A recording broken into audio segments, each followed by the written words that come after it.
If you grew up in an environment where you lost both parents before the age of 10, and then you ended up spending your entire childhood with an abusive step parent, it would turn most of us into somebody who is mean and bitter and a savage.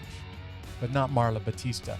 She took those difficult circumstances of her upbringing and she's turned them around. She found the good in them, and she's using her terrible upbringing now to make a huge difference in a major metropolitan area in our country, helping the homeless and bringing people out of poverty that went through exactly what she went through. I'm so excited to introduce you to my guest, Marla Bautista, on this episode of Unbeatable. These stories of triumph over adversity will help you handle your toughest days in life. You're listening to Unbeatable with Jeff Strucker. Hey, Marla, thank you so much for being with me on this episode of Unbeatable. Thank you so much for having me. I really appreciate it. Yeah, and I'm thrilled that you're able to join me all the way from sunny Tampa, Florida. Tell everybody what it feels like in Tampa in the middle of the winter. I hate to be this person, but it's freezing. Nuh-uh. It's Florida freezing, though. It's not New York freezing. It is not Canada freezing. It is Florida freezing. So it's like 65. Yeah, I just did that on purpose so that everybody else who's bitter, who's bottled up in the bitter cold, they're like, I hate you so much right now that you're living in 65-degree weather in the middle of winter. But it's cold. Yeah. It's like winter cold. Yeah. My husband actually yesterday to go to work, he goes to work at 5 a.m. and he had frost on his windshield. What? In Tampa, Florida? Yes. And so he was in the garage like digging for something because To clearly scrape we the don't frost. have an ice scraper. Yeah. So he grabbed the like spatula for paint or whatever, and he goes and he's like scraping it off, and of course he broke it. And it was a mess, but so we're really trying to survive winter here. Yeah. And for everybody around the rest of the country, in the cold parts of the country, not just in America, but around the world, who are bundled up right now. If you wonder why people in Tampa wear heavy winter parkas when it's 65 degrees out, it's because the summers are a little bit warmer and humid down those parts, right? Absolutely, absolutely. And that was actually something that my family didn't realize. Being a military family, we actually moved here from Fort Drum, New York, which Oh is my goodness. Yeah, Where so you this get was a actually our mountain of reward. snow every winter up there, right? Absolutely. So this was our reward for living in Fort Drum for 3 years. And so yeah, when we got down here, we were swimming. We moved down here in November, and we were swimming and we were doing all these things in November. And come Black Friday sale, we went to the mall and everybody had on these big winter jackets, and they were selling sweaters in all of the stores. And I'm like, and my kids had on shorts, and I'm like, this is, what are we doing here? Right. Shorts and And flip-flops when everybody else is wearing a heavy parka and a wool yeah. cap. So now I'm from Florida. I've claimed it. And so now I don't have a parka yet, but I would like one because it is cold. Okay, so anybody wants us, recommend a good parka for Marla because it's 65 degrees. So what's the best parka for 65-degree weather? Let us know on social media, right? Yes, please. Marla, let's talk a little bit about, you're a military mom and a spouse, and I want to talk a little bit about the unique challenges that brings. But before we get there, I want to describe for people who don't know your background, your childhood, because you grew up under some really harsh conditions. So can you kind of explain to people what life was like for you when you turned 10 years old and older? Yeah. So actually I had a really kind of traumatic childhood. I lost both my parents before I was 10 years old. My biological father passed away when I was 6, and my mother passed away from breast cancer when I was 9. And so I was left with someone who abused me until I was 18 years old. And once I turned 18, I was thrown out onto the streets to be homeless. And so I experienced homelessness as a young adult, and that was a pretty hard time for me. And I learned a lot. It was great life lessons, ones I would not have wanted to learn, but they have shaped me into who I am Yeah. today. So I'm grateful for those experiences. Okay, so for people who just can't relate because they've never been homeless, don't know anybody who is homeless, describe a little bit about the harsh reality of being homeless. Kind of explain what this was like for you.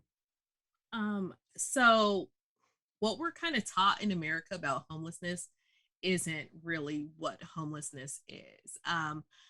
Homeless community members are people just like you or I.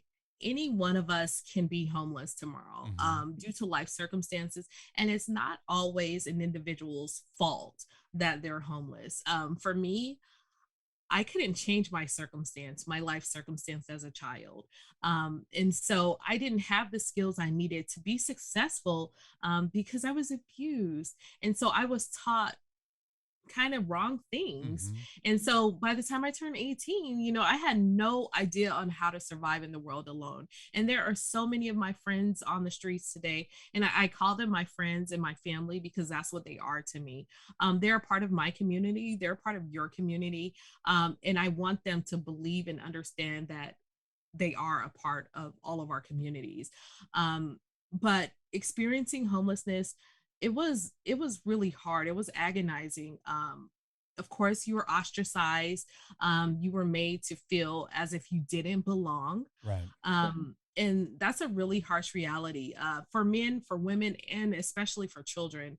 I actually talk about when I speak about staying in a homeless shelter. I stayed in a battered women's homeless shelter for a few days when I was younger. And that was actually kind of almost harder than being on the Wow. streets. And the reason being was because my personal security was violated Yeah. every single turn. And so people think that, hey, you can just go stay in a shelter, or hey, you can just go get a job. And that's not true. And we have this idea that, oh, well, if you're homeless, just go get a job.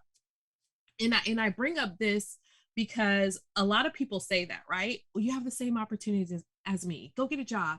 And I say, imagine this. Imagine this guy who's lived on the street for months. He hasn't taken a shower in at least a month. Hmm. His clothes are completely filthy and full of holes.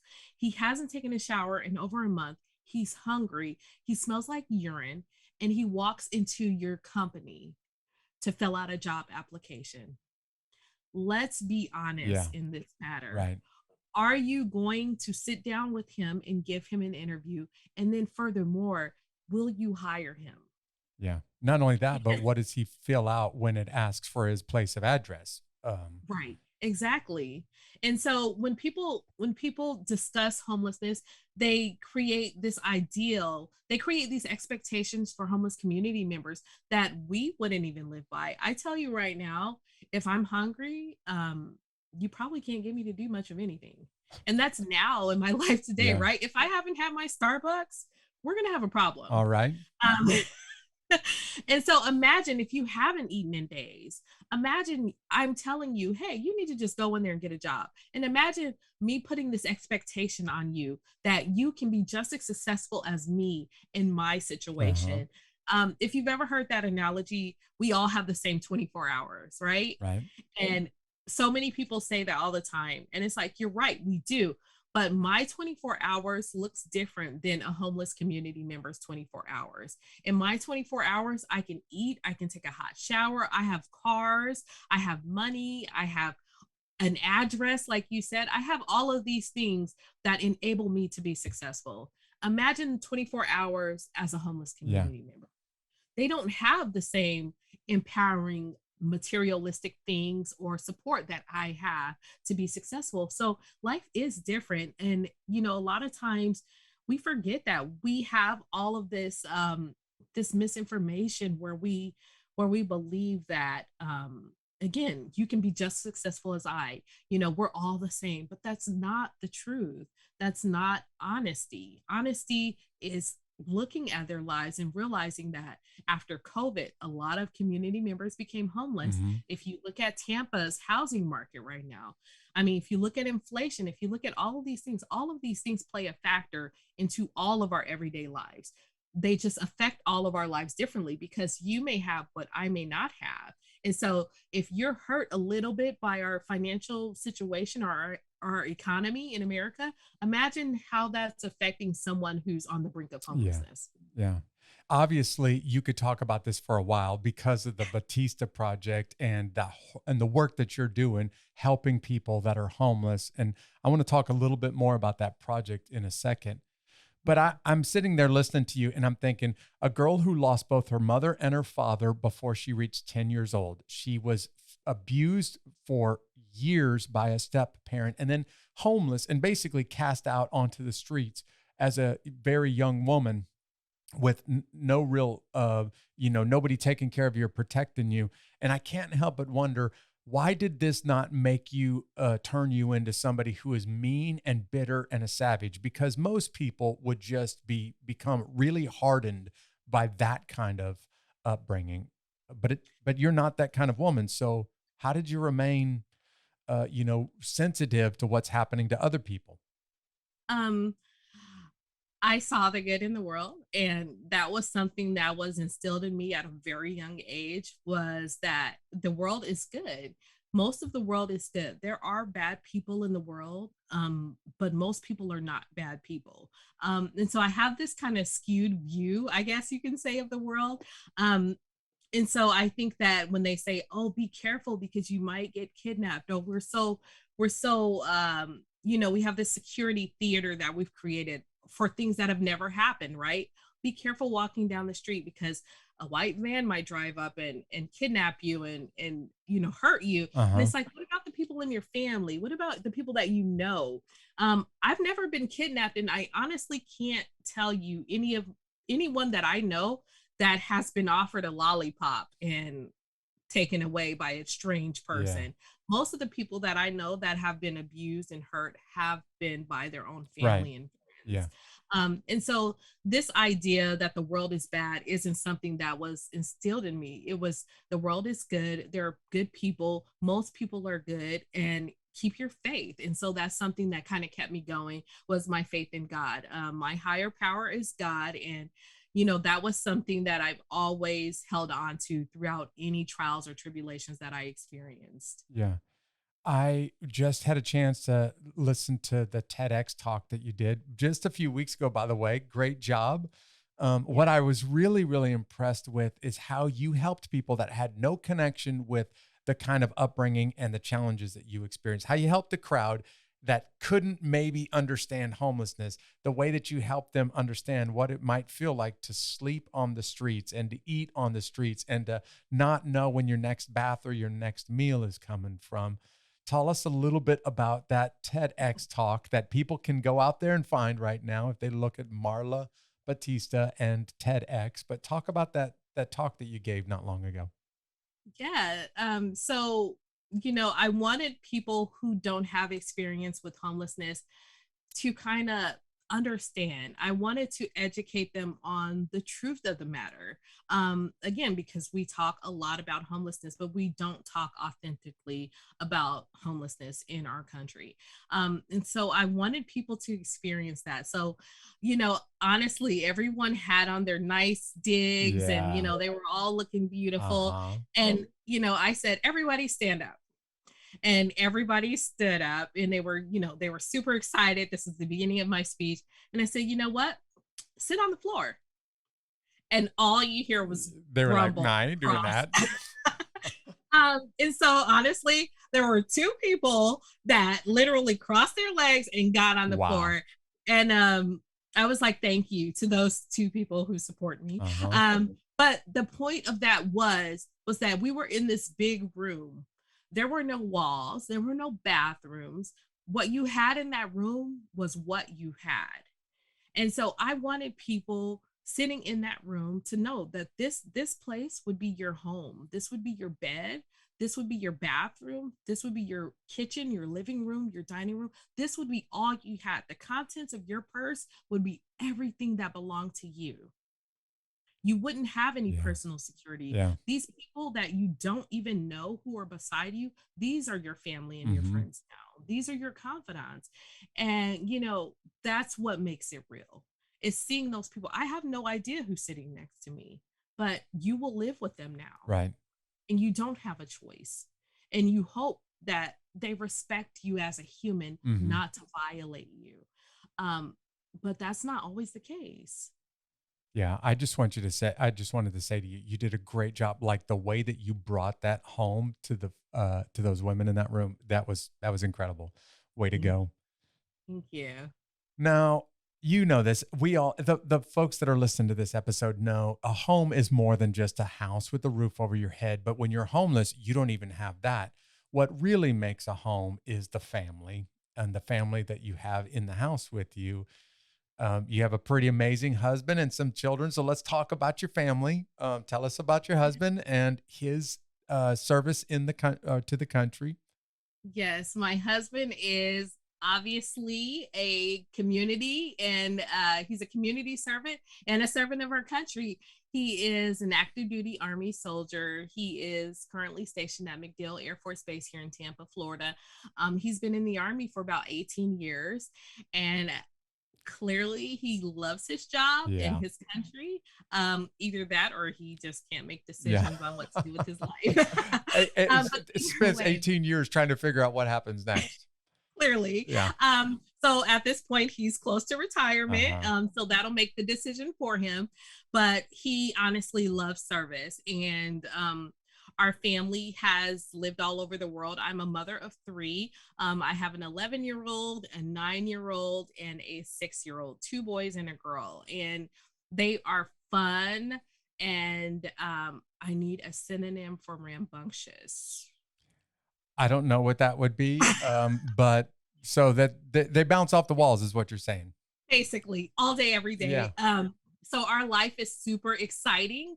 And my kids have lived all over the world. And so I had a thing, I guess there was a system that my husband and I created where we had a baby at every duty station. And every time we moved, that baby turned 1. And so we had to nip that cycle in the bud. At about our 3rd duty station. Right. Like the Army's going to keep moving us. We're going to have 20 children one day. Exactly. And so our first active duty station was in Schofield Barracks, Hawaii. Nice. And so I had a kid there. And then when my kid turned 1, we were moved to Germany. And then so I fly, to Germany with 1 kid. And then all of a sudden when we're leaving Germany, now I have another kid that's 1, and then the other kid. And then, so now I'm coming back to America with 2 kids, and we moved to Colorado. And then we moved to Colorado. I end up having another one. And then going to New York, I have now another 1-year-old and 2 other kids. So I'm just like adding to the pack of people.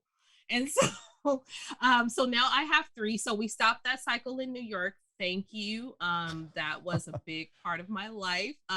Very important, as you can tell, because I often did a lot of solo parenting. As a military spouse, working and parenting and going to school, all of these things were often alone. And that was really hard for me as a military spouse, but it was also hard for my husband, who couldn't be there sometimes during the most significant times in our lives. I had an entire child without him, and that was in Colorado. So we lived at this duty station in Fort Carson, Colorado, and I lived there for 3 years. I mysteriously got pregnant one day because my husband was gone, promise you, the almost entire 3 years. He came back just in time to get me pregnant and leave. And I know that this is an Army thing. They did this. Yeah. I'm saying they put something in the water. It was definitely in the water. And so he came home, got me pregnant, was like, oh my God, I have to leave so hard. I'm so sorry. Yeah. And so he leaves, right? I have this whole entire baby. The baby's born, it's living, it's doing all the things. And 10 days before we moved to New York, my husband appears. So my neighbors are like, wait, so you have a husband? I'm like, I have a husband. I said I had a whole baby. Yeah. Like, seriously. And so that's kind of one of the hard challenges about our life is that sometimes you've got to go at it alone. Yeah. And so, when I was getting my bachelor's degree, it was me and the kids, me and the 3 kids, and it was difficult, but as military spouses, we're super resilient. And I don't know if that's a good thing or a bad thing, but we are, and we can overcome the challenges just like our spouses. Yeah. Because it's not only my husband who has to serve our country, but if he's not okay, he can't be okay to Right. serve. Yeah. And so I have to make sure that when he comes from Iraq or any of those places, that he's got to have the best home environment. And that's a challenge for us as military spouses, because we don't have a lot of resources to always make that happen. And a lot of times, living Oconus in different countries, we don't have a lot Yeah. of physical Yeah. support either. I was just going to point out, you described this beautifully. There's some unique benefits, but some unique challenges of being a military family, and the sense of unknown, or those long trips where your spouse is not with you. Man, that puts some stress on a marriage. It puts some challenges on being a mother. And I try to say this to military families every time I see them. I always want to thank the person that served, the service member, but I like to thank the spouse and the children as well, because of the amazing sacrifices that you have made and are still making. So I just want to say thank you for those sacrifices your family makes for our freedom. Thank you so much. I really appreciate that. Yeah. Hey, you Because yes, moved. my children are affected as well. Sure. Yeah. I was going to say you moved around a lot. I would love to know. You had a chance to live in Hawaii and in Germany and several other places. So which was your favorite up to this point? Um, I would say, so the best benefit I always say, for military life is of course the travel. Traveling around the world Right. has been amazing for my family. I mean, my husband was like, when we got married, he's like, hey, I want to give you this honeymoon. Do you want to go to Hawaii for 3 years? Oh, a 3-year honeymoon in Hawaii. That sounds beautiful. Except for Yeah. he's just not going to be there for a lot of it.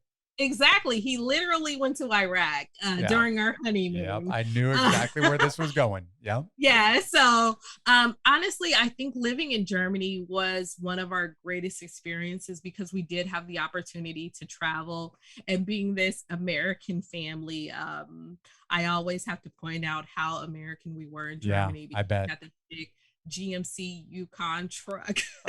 And we're driving into France, and the roads are about, as thin as, a Mini Mhm. Cooper. And so, yeah, it was pretty fun. But just being able to have my children experience world culture, different cultures, and I had a kid there. So I had a kid at a German hospital Uh-huh. because our military post was getting shut down. And so I did have a child overseas on the economy, and visiting the Eiffel Tower and learning about our history, because our history comes from there. Yeah.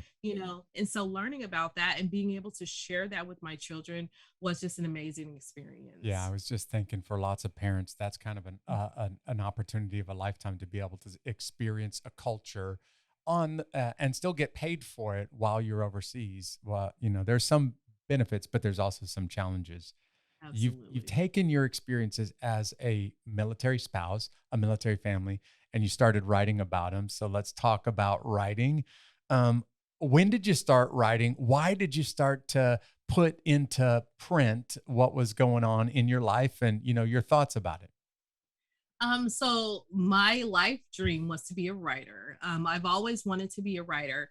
And so during the hard times in my childhood, I would actually sit in my closet and I would actually like write short stories and poetry. And I did that as a way of escaping the harsh reality of my life.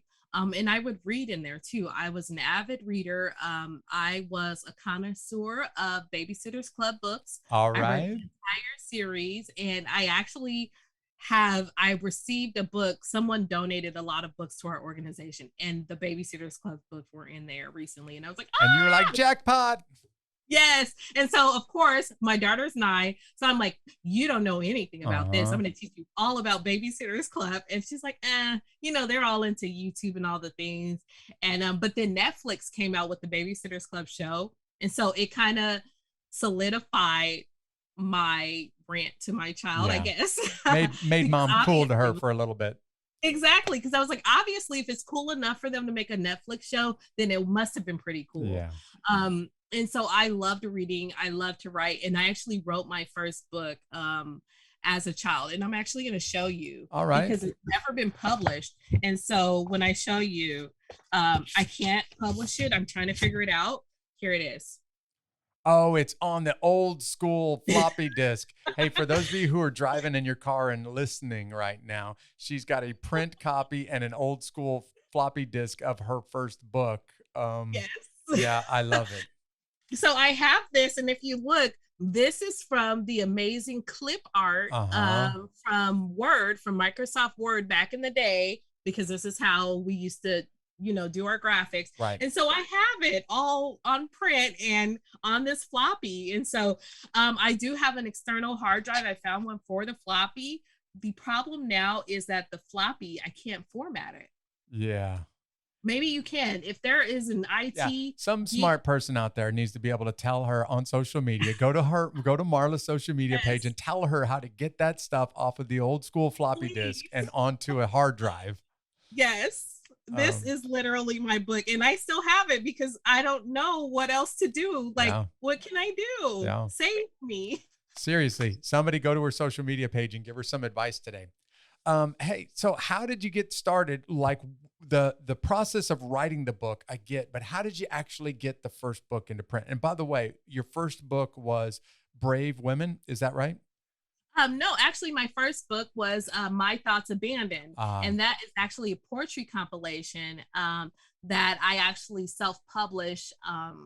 And that was a fairly easy process. But that actually was poems that I wrote from my childhood up until young adulthood. And that was the first book that was published of mine in, I think, 2017, I want to say. And that was my first self-published book. My second book was Brave Women, Strong Faith. And that's an actual anthology with me and about 20 other military spouses. And that book is so powerful because it shares all of our different experiences, but how they're all connected to military life today. And if people want to get a copy of Brave Women, Strong Faith, where do they go? So if you want to get a copy of Brave Women, Strong Faith, you can actually visit Amazon. The book is on Amazon. You can also visit my personal website, marlabautista.com, and get a copy of that book as well. And we're going to put links, by the way, if to this episode, so you can find the link to her book and to also to her website. If you're not sure how to spell her last name, don't worry about it. Just find the link to this episode or find the notes to this episode, and the links will be in there. If someone is sitting there thinking, I've got a few things that I'd like to say, and I don't know if I have what it takes to put them in print, you're a very accomplished writer. If people are not familiar with the amount of freelance work, just how broad your freelance work is, you've written a lot. So what would you say to that person who's got some things to say? Maybe they've scratched it on a piece of paper, but they're not sure how to get it out there. How do they get it out there? Just write it down. And if you're not a great writer, but you have a message to share, I'm just like all full of tricks today. Sony, Look at Sony that recorder. This was $29 at Amazon. And look at this. With a USB drive. She's holding up a Sony voice recorder with a USB plug-in in it. So $29, you can get it started, right? Yes, you can actually just, spill out your thoughts here. And when you record, it automatically saves it, and it saves it by date, or you can label it however you want. So you can go back to it. So I did have the cassette recorder because I'm a journalist by nature. So I had the cassette where you had to rewind and try to find where you were at. But now you don't have to. And so I'm coming of age now, where I'm learning all the cool new tricks that the kids have. So if you wonder like how these celebrities are writing books so fast, especially if they sometimes can't put two sentences together in an interview. Wait a second. What they sound like in an interview and what they sound like on a book is not the same, right? Literally, it's not the same. I'm like, you wrote a book? Yes, they wrote a book, and that's absolutely how they're doing it. They're recording their thoughts, and a lot of times they use ghostwriters. They'll record their thoughts, and someone else will transcribe them into a book, and they'll, as a writer, I am tasked to make it readable. Yeah. You've written for a lot of sources. You've written on a lot of military pieces for military publications, but you've branched out from there. Like, I am so impressed that you've got articles published with NASCAR and with other big, agencies out there. So the freelance writing world is a little bit different. Describe being a freelance writer for people. You're poor. Um, Yeah, you're never going to make it rich as a freelancer. exactly. All right. Let me be honest. Let me start by being honest. No, freelance. I love freelancing, especially as a military spouse. I love to have the opportunity to remote work and take my work with me wherever I go. And so as a freelance writer, you find these jobs on LinkedIn. Honestly, Twitter, I find so many jobs on Twitter. Boom. And publications looking for a certain article. So NASCAR and Miami Herald and all these different places, fashion magazines. I've written I have this big, huge variety of information, and you can always research something. I have a friend who is also a freelance writer, and they're like, what do you write about? She's like, Jesus and weed. So it's like in the same article at the same time.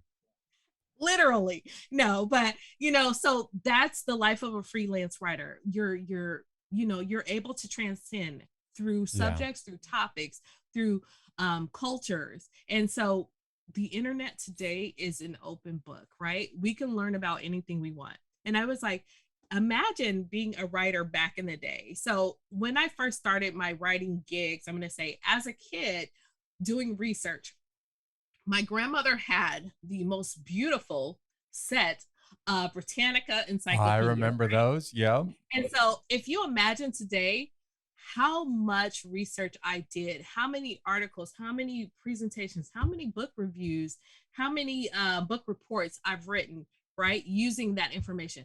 That information, Jeff, never changed. Right. Like it never changed. Yeah. We were writing the same thing over and over and over again. Today, we have a network of ever-changing information by the second, where something new is happening right now where we can learn about it. And so having, Google Scholarly, if you ever, go on Google Scholarly, not regular Google, like actual scholar.google.com. That's the address. Yes. Yep.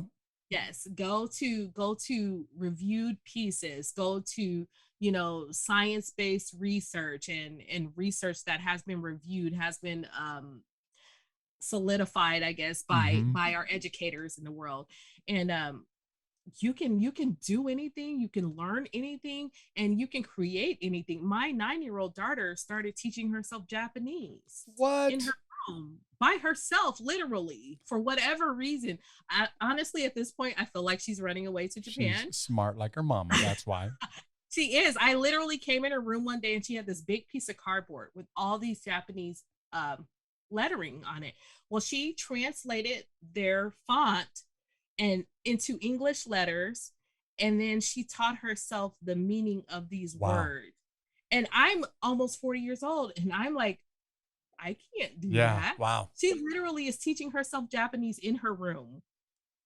Like, I'm like, can you go outside or something else? But no, this is what she does. And she is immersing herself in that culture. But I'm just like blown away because she actually taught me some of the words that she knows in the sentences and the variations and gender, the way, how we say things gender wise. And so it's honestly, it's the easiest and hardest gig you can have, right? Because it's easiest because you can find jobs anywhere. Freelancewriting.com. I mean, Twitter, LinkedIn has jobs for everyone, everywhere, all the time. But journalism jobs, you hashtag journalism jobs on Twitter or on Instagram, you will find people looking for articles. And people are looking for all points of views. And we know that. Right. We read this stuff, so my point of view may be different from yours, but they also want to hear your point of view, and you can get paid for it. Just not a whole lot. You're not going to get paid a lot, but you do get paid for it. You do get paid. I mean, I've had some pretty good ones and I've had some pretty bad ones. And, I've been paid a lot in exposure.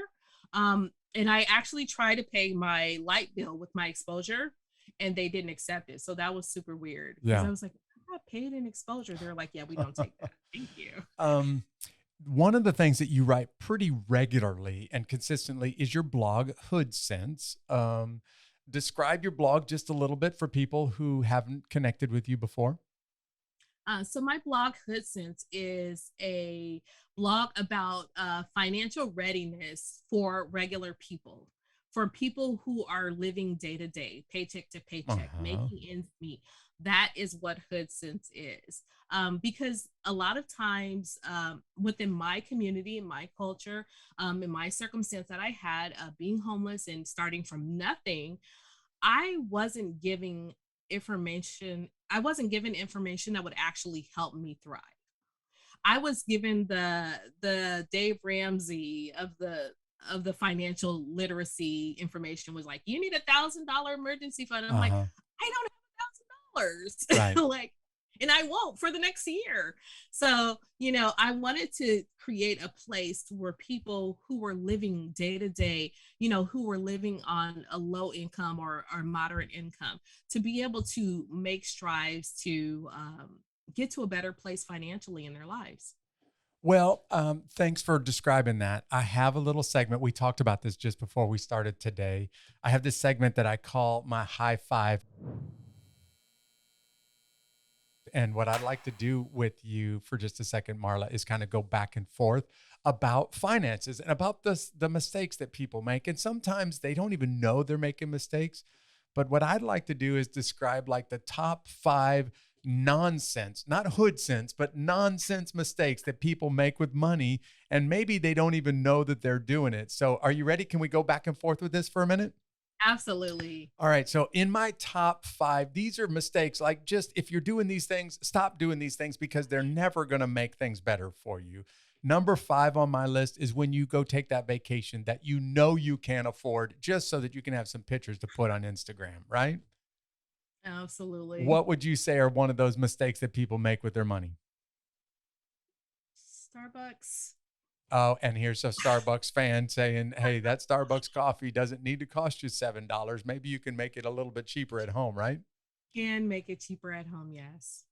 All right. So what about those people that buy big items like furniture or a TV? This is number 4 on my list. Same as cash, right? So you don't have to pay for like the next 60 months. And it's that interest free is the same thing as having cash, right? No. Marla is shaking her head. No, interest free does not equal cash.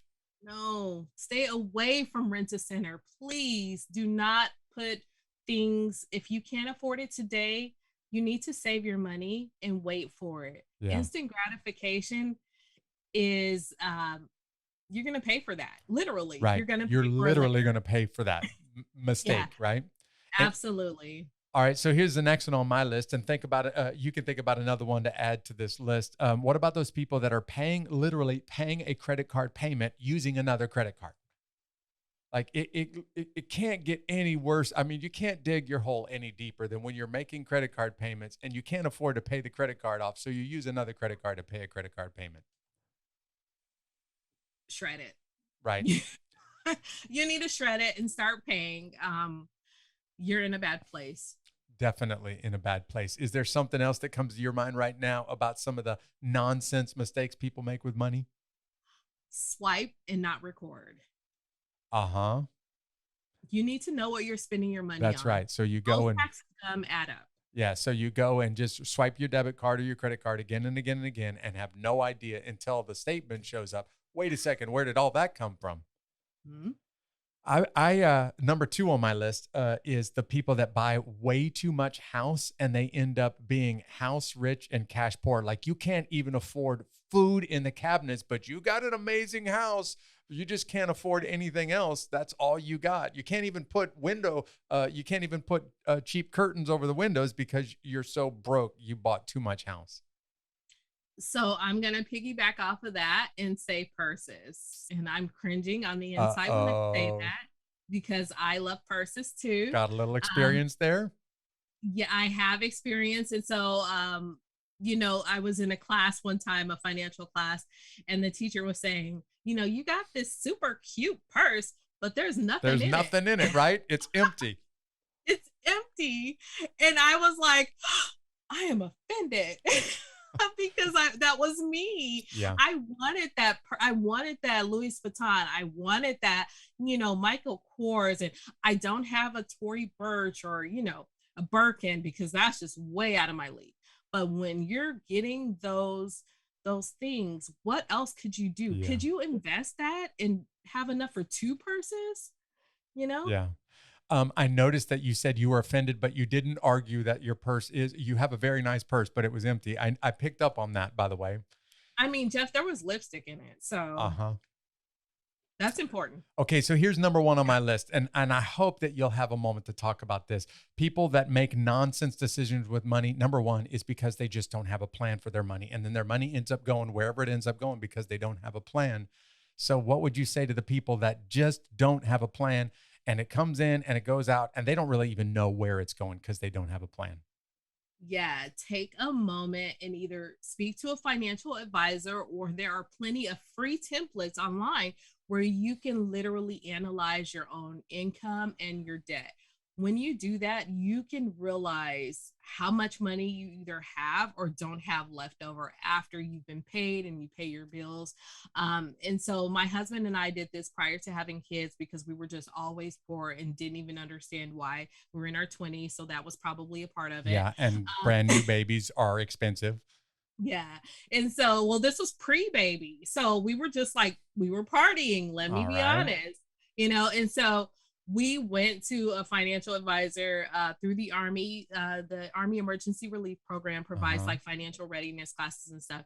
And so we went there, and the lady went down our checks and balances, what our income was, what our debt was coming out. And when she was done with no extra spending, just our bills coming out of our checks, she was like, "You have $1,700 a month left over." And you were like, "No, I don't." Exactly. Again, I was like, "Oh, I'm offended. How dare you say I have that much money? Because no, I don't. Where is it? Give it to me." And I realized that my husband and I were spending $500 a month on alcohol. We were Wow. drinking a lot of wine and a lot of beers, right? We were having a lot of parties. We were in our 20s. My husband went to Iraq, came back. It was a lot of partying happening. And so we were doing that. We also love to eat. My favorite thing to do is eat. And I am not hungry at home. Okay. I have that problem. I don't know if it's in my genes. I don't know if I got to get it checked out. Yeah. But I am not hungry at home. But as soon as the garage door closes, I'm like, oh God, I'm so hungry. Let's go Cheesecake Factory. Right. And that's where our money was going. We were eating and Yeah. drinking Eating out. Yeah. $1,700 Yeah. a month. And so I tell people, look at that and find out where you can cut that out. So I actually don't drink at all. My husband doesn't drink either, because we have 3 kids now. So they are our drinks. Right. Our drinks have turned into children. Uh-huh. And so we can't afford that. And so check out where your money's going. Those Starbucks, oh my God, if you look at $7 Starbucks every single day, how much That money you're is a spending, lot of money. it Yep. is thousands upon thousands of dollars per year. What could you do? What you could have done with those thousands of dollars is pay that credit card, like Jeff was saying, without using another credit Yeah. card. If you do it long enough, you could buy a new car, literally, with just one drink A a coffee day. car. Yeah. You can buy an entire car. That's Yeah. crazy.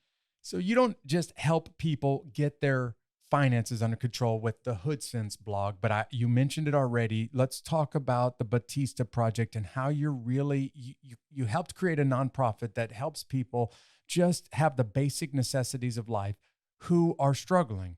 So describe the Batista Project. So the Bautista Project is a nonprofit organization that provides for homeless community members currently here in Tampa, Florida.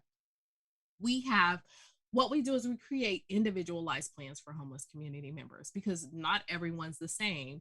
Not everyone needs the same thing. And so a lot of organizations in our country, we kind of take this blanket approach or band-aid approach to fixing our issues. One size right? fits all, right?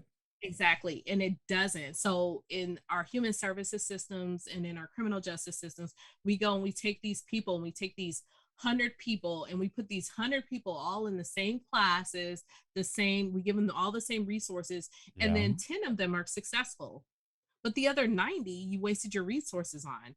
And so this is something that we do differently. One, because we don't have a lot of resources. Two, because we are resourceful. I mean, look at my background. I Right. can pinch a penny. Okay. And so what we do is we create individualized plans, because you may need a GED, but someone else may have a master's Uh-huh. degree. And so we make sure that we're providing those services specifically to those who need it. And we also recognize that Maslow's hierarchy of needs exists. So stop asking people to go get a job when they're hungry. Stop asking people to sit in your classes when they don't have clothes on their back. Mm-hmm. That's impossible. So let's meet their basic needs first, meaning food, shelter, personal security. We need to meet those needs first before we can go to the next level of needs. So we create those plans to make sure that we get them stable before we ask anything of them. Yeah. You can't think, my kids, and they say this at school all the time, right? Your kids in school can't take a test if they're hungry. Why are you asking other people to do that? Right.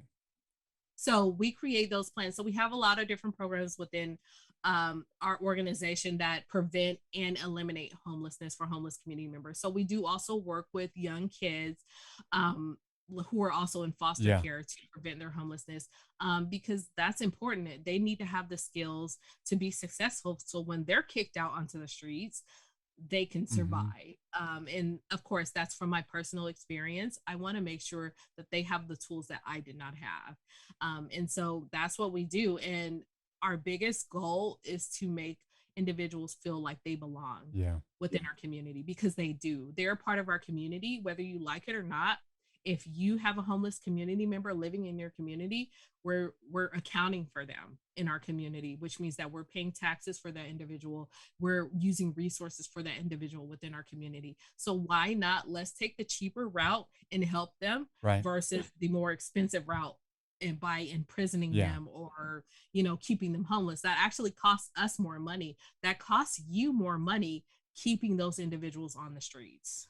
Yeah, so I noticed that you call them your friends on the streets. I think that's beautiful language. But what you just described that is different and I think very powerful is it's not just trying to treat people that are already homeless.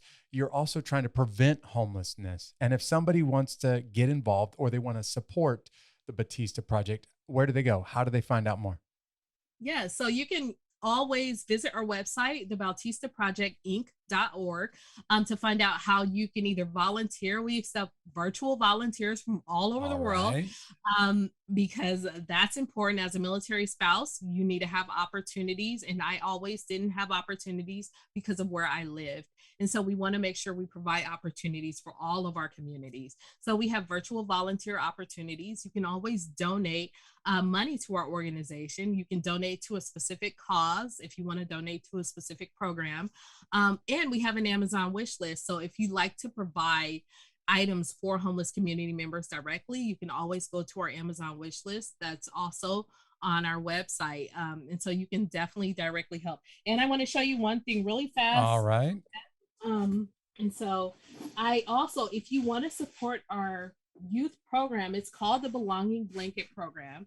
And we make blankets and pillows out of military Look uniforms. at that. Yeah. Hey, she's holding up right now this blanket that has patches of military camouflage all over it. For those of you who can't see this episode, and a pillow, camouflage pillow. Yeah, so these are actually made from real uniforms. This isn't just a fabric printed. These are actually uniforms that were donated to us from all over the world from service members who served our country. And so if you'd like to donate uniforms to us, our address is on the website, and we've received boxes of uniforms.